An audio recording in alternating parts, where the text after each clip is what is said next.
Good morning everyone, চলে এলাম সম্পূর্ণ নতুন একটা ভিডিও নিয়ে। আজকে হচ্ছে শুক্রবার, আজকে হচ্ছে স্বামী বিবেকানন্দের জন্মদিবস এবং আজ আমি হলদিয়াতেই আছি।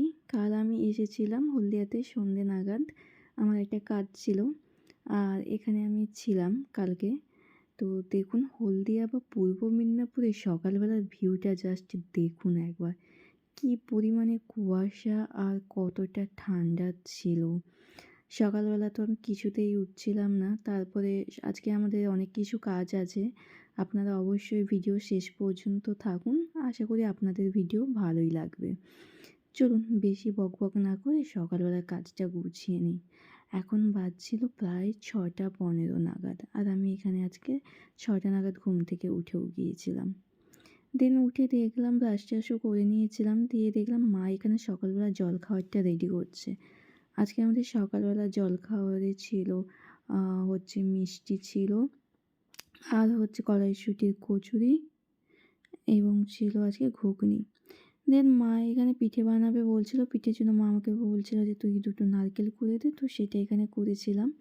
আর সকালবেলা জলখাবারে যেহেতু ঘুগনি হয়েছে, ঘুগনির একটু বাঙালিদের কমন একটা খাবার, আপনারা অবশ্যই জেনে থাকবেন। তো এটাই আজকে হয়েছিল আমাদেরও, ঘুগনি, কড়াইশুঁটির কচুরি ছিল আর পাটিসাপটা পিঠে ছিল। দেন বাবা এখানে আমাকে আর মাকে একটু চা বানিয়েও দিয়েছিল।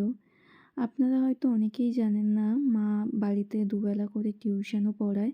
আর বাচ্চাগুলো মাকে এত পরিমাণ ভালোবাসে, বাচ্চারা কোনোদিন টিউশন অফ করতে চায় না বা মাকে বন্ধ দিতেও চায় না, যে না আন্টি আপনি পড়ান আমরা আসবো, এইভাবেই আর কি, মা কোনোদিন ছুটি পায় না। এই যে মা এখানে পাটিসাপটার জন্য প্রিপারেশন নিচ্ছিল। আজকে আপনাদের একটা ভালো জিনিস দেখাই চলুন। আমরা বাড়িতে এতদিন, সত্যি কথা বলতে আমি স্পেশালি, আমাদের তো কড়াইতেই পাটিসাপটা বানাতো। আর আমাদের চালের যেহেতু পাটিসাপটা হতো, তো আমি জানতাম যে আলাদা রকম প্রসেস।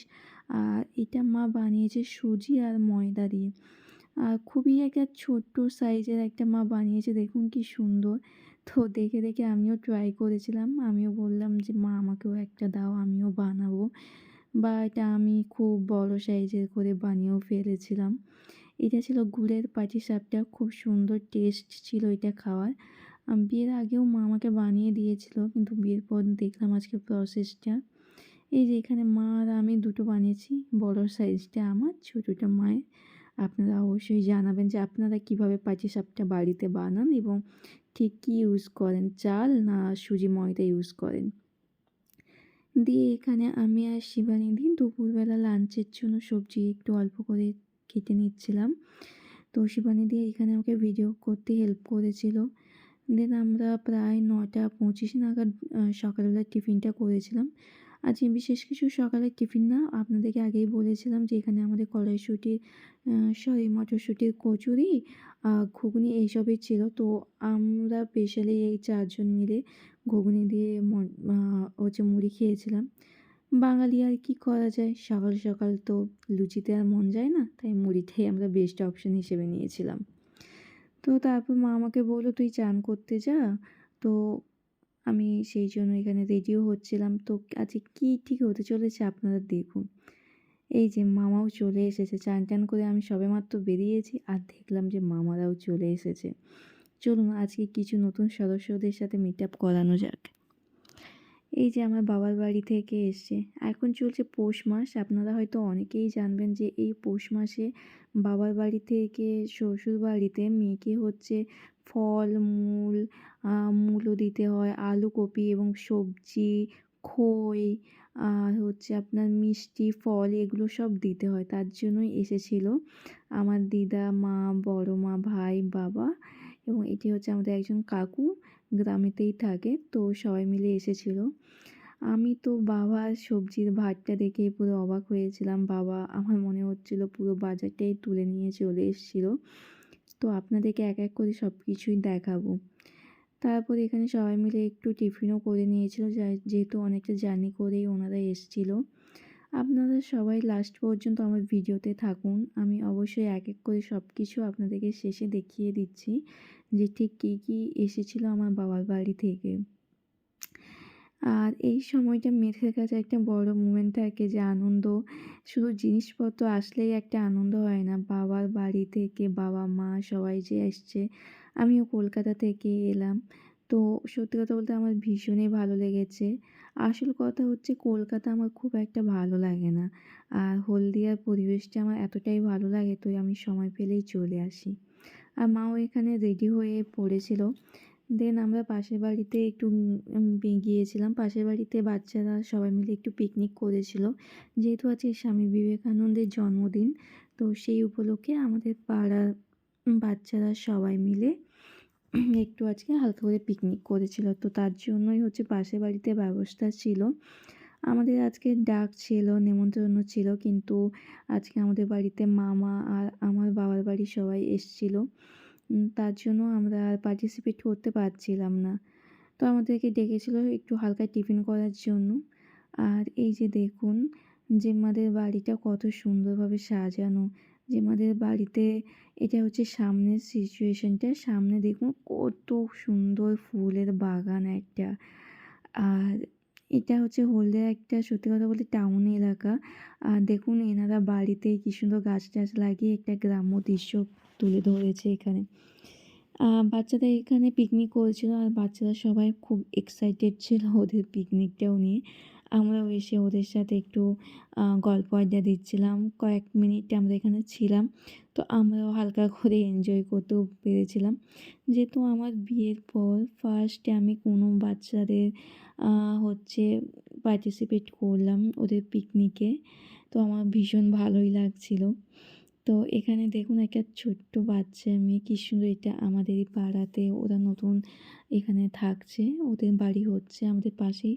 আমি আপনাদের দেখাবো একদিন। স্বামী জন্মদিন বিবেকানন্দের উপলক্ষে জন্মদিবস এখানে উপলক্ষে সব বাচ্চারা কিচির অনেক মিচির হালকা কেক ক্লাবের কেটেছিল, বাচ্চাদের নিয়ে সেলিব্রেশন কেক হয়েছিল। কাটা হচ্ছে তো শুনলাম মায়ের কাছ থেকে কিছু। চন্দ্রদির আমবাগানে।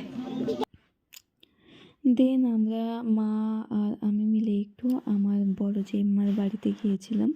বড় জেম্মার বাড়ি আমার বাড়ির পাশেই। তো সেখান থেকে এসে মা রান্না বসিয়ে দিয়েছিল। আজকে দুপুরের মেনুতে ছিল আমাদের ফ্রাইড রাইস, চিলি চিকেন, চাটনি। আর এখানে মা সব কিছু রেডিও করে নিয়েছিল। আর ছিল বেগুনি ভাজা। মা সব কিছু প্রায় তৈরি হয়ে গিয়েছিল, শুধু ফ্রাইড রাইসটা এখানে বাকি ছিল। তো সেটারই কাজ হচ্ছিল টুকিটাকি।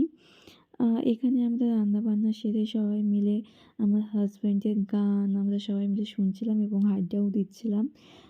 সত্যি কথা বলতে আমরা ওকে খুব মিস করেছিলাম। আমার ফ্যামিলি ওকে এতটাই ভালোবাসে, যখনই আমার সাথে কথা হয় সবসময় আমার হাজব্যান্ডকে খোঁজে। আর আমার বাড়িতে এলে তো সবসময় আমার হাজব্যান্ডকে আমার মা মানে সবসময় খোঁজেই আর কি।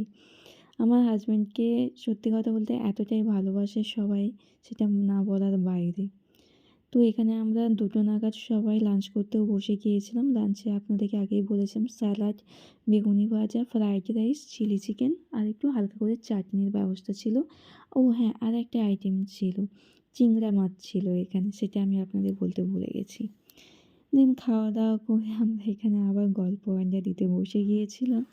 যেহেতু সবাই চলে যাবে, তো এখানে খুব মন খারাপ করেছিল। আসলে বিয়ের পর অনেক দিন পরেই আমি একটা ভালো মোমেন্ট কাটাচ্ছিলাম। আ অনেকটা লং টাইম সকাল থেকে সবার সাথে ফ্যামিলিতে একসাথে রান্নাবান্না, খাওয়া-দাওয়া তো আমার খুবই ভালো লাগছিল। কলকাতাতে আমার একা থাকতে হয়, তো তার জন্য আমার ভালো লাগে না। এখানে সবাই মিলে গল্প আড্ডা দিচ্ছিল, তো সেই সময় আমি ফ্রিজ থেকে একটু সবাইকে আইসক্রিমও দিয়েছিলাম। আর ইনি হচ্ছে আমাদের ভিক্ষা মা। আমার হাজব্যান্ডকে যে ভিক্ষা মানে ওই বলে না পৈতের সময়, আমি ঠিক এই ব্যাপারগুলো জানি না। তো উনি হচ্ছে আমাদের বাড়ির ভিক্ষে মা আমার হাজব্যান্ডের। তো এখন বাজে প্রায় 4:30 নাগাদ আর আমার বাবা-মায়েরা সবাই চলেই যাচ্ছিল। একটু মনটা খারাপ করেছিল, একটু না সত্যি কথা বলতে অনেকটাই। কারণ আমারও যাওয়ার কথা ছিল বাবার বাড়ি। কিন্তু আমি একটি ছোট্ট কাজের জন্য আটকে পড়ে গিয়েছি আমার অফিসিয়াল পারপাসে। তো আমার একটু মনটা খারাপ করেছিল। যেহেতু বাবা-মা আর আমি আবার কবে একসাথে আমাদের দেখা হচ্ছে, সেটা আবার একটা বড় ব্যাপার। কারণ আমরা সচরাচর আসা যাওয়া করতে পারি না। এই যে দেখুন এখানে আমাদের ভাগ বাটোয়ারা হচ্ছে। আমি আপনাদেরকে আগেই দেখেছিলাম, আরেকবার বলে দেই। এখানে ছিল ফুলকপি, ওলকপি, বেগুন, শাঙালু, টমেটো, পটল ছিল, বাঁধাকপি ছিল, আর বিভিন্ন রকমের বড়ি ছিল যেটা আমাদের বাড়িতেই মা, দাদা, বড় মা মিলে দিয়েছিল। কিছু ফলও ছিল, মটরশুঁটি ছিল, বিনস ছিল, আরও অনেক সবজি, মূলো ছিল, আলু ছিল। এখানে চিড়ে ছিল, আর মা অনেক রকমের বড়ি আমাকে দিয়ে গিয়েছিল এখানে। আপনারা যারা বড়ি খেতে ভালোবাসেন, বিশেষ করে নকশা বড়ি বা গহনা বড়ি আপনারা বলেও থাকেন, তো স্পেশালি আপনারা এই ডালের বড়িগুলো ট্রাই করেছেন, যেটা ওই ডাল যেটা বলে, কিন্তু আপনারা কোনোদিন মসুর ডালের বড়ি খেয়েছেন, গহনা বড়ি? আমি বলবো একবার আপনারা ট্রাই করে দেখুন, বিশ্বাস করুন। মসুর ডালের গহনা বড়ি এত সুন্দর খেতে হয়, মুখে লেগে থাকার মতো। এই যে এখানে ভাগ বাটোয়ারা হচ্ছিল। ভাগ বাটোয়ারা মানে আমাদের বাবার বাড়ির নিয়ম হচ্ছে, ১ম বার মেয়ের বাড়িতে পৌষ মাসে ভার গেলে, তো সেখান থেকে প্রত্যেকটা সবজি একটু, একটু করে প্রত্যেকটা বাড়িতে বা আমাদের পাড়াতে যতগুলো ফ্যামিলি আছে তাদের প্রত্যেকের বাড়িতে এগুলো ভাগ বাটোয়ারা করতে হবে। তো এখানে টোটাল ১৫টা ফ্যামিলিতে অল্প, অল্প করে প্রত্যেকটা শাকসবজি, ফল, মূলো থেকে শুরু করে, আলু থেকে শুরু করে, বড়ি দেওয়া সব কিছুই এখানে দিয়েছিল। দেন আমি খুব টায়ার্ডও হয়ে পড়েছিলাম, তাই হালকা একটু ব্রেক নিয়েছিলাম কয়েক ঘন্টার জন্য। আমার শরীরটা, সেই সকাল থেকে উঠেছিলাম যার জন্য আমাকে আমার শরীর আর টানছিল না। দেন আমি এখানে ঘুম থেকে উঠেও পড়েছিলাম এবং উঠে আমার খুব খিদেও পেয়েছিল, তার জন্য মা আমাকে এখানে খই আর একটু হালকা করে মন্ডা মিঠাই দিয়েছিল। এই মন্ডা মিঠাইটা এই শীতকালেতেই পাওয়া যায়, আমি অন্য সময় আর দেখতে পাই না।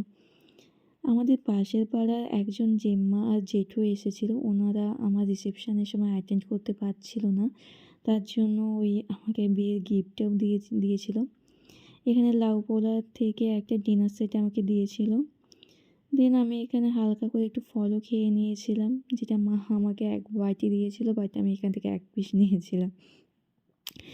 তো সবাই মিলে এখানে আমরা আবার হালকা করে একটু টিফিনও করেছিলাম। টিফিন না ঠিক, আমি এখানে এক বাটি আইসক্রিম নিয়ে বসে গিয়েছিলাম, আর মা এখানে ১ কাপ চা, আর সাথে বাঙালির হচ্ছে গরম, গরম সিরিয়াল। এই সিরিয়ালটা গরম হচ্ছে স্পেশালি বাঙালিদের জন্য। দেন আজকে সারাদিন অনেকটা জার্নি হয়েছে সবার। জার্নি না, ঠিক ধকল বললেই চলে। সেই সকাল থেকে ওঠা হয়েছিল। তাই আমরা তাড়াতাড়ি না, ঠিক প্রায় ১০টা বেজেও গিয়েছিল। তো সবাই ডিনারও করে নিয়েছিলাম। রাতের ডিনারটাতে এক্সট্রা ছিল বড়ি ভাজা, আর দুপুরে যেগুলো বেঁচেছিল সেগুলোই খাওয়া হয়ে গিয়েছিল। তো আজকের মতো এখানেই। আশা করি আপনাদের ভিডিওটা অবশ্যই ভালো লেগেছে। আর ভালো লাগলে আমাকে অবশ্যই একটা লাইক, কমেন্ট এবং শেয়ার করতে ভুলবেন না। টাটা! দেখা হচ্ছে পরের ভিডিওতে।